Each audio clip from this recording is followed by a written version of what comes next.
يعني أن ترمى الأمور وتوابعها ومشكلاتها بسلة الإعمار والتنمية من الخطأ طرف من الأطراف.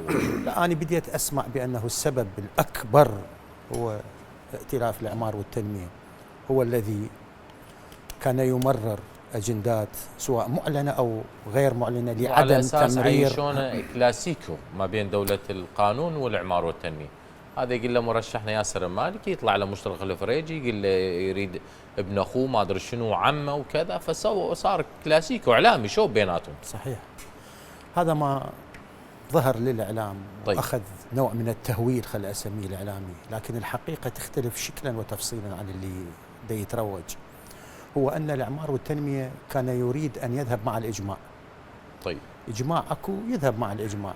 ما صار إجماع، أكو جولة ثانية، مو مشكلة هسه هي. يعني مو مشكلة إذا وصلنا إلى جولة ثانية وراح تحدد الجولة الثانية مآلات الأمور وين راح تذهب. قصدي هو ذهب مع الإجماع مع قناعة بالمرشحين لو بعدم قناعة؟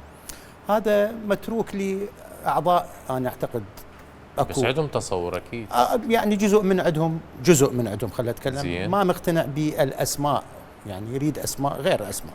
زين. وتمشي الأمور. جزء من عندهم، جزء لا. يقول لك أنا بالنسبة لي ما كان إجماع، يتكلم عن إجماع داخلي بالبرلمان، وبالتالي ما أريد أصير سبب بإشكال مستقبلي حتى نمشي قضية الزيدي، لأن كل الهدف كان هو نجاح حكومة الزيدي. بهكذا وزراء يمكن أن تكون هنالك إشكالات، هذا بعض القراءات.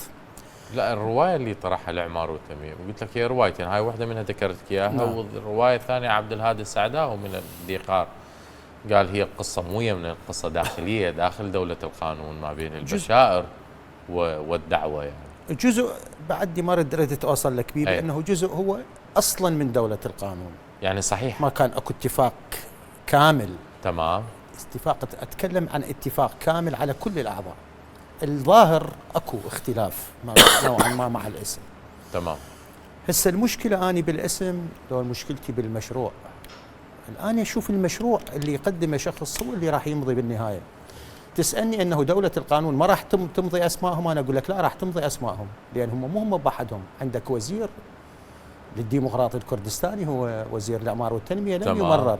عندك تحالف العزم اللي صار مثنى السامرائي اللي أنا أشوف لحد الآن هو اللي جاب 17 مقعد 600 ألف صوت في زحام الكتل السنية والفلوس والأموال، ولحد الآن ما أخذ. يعني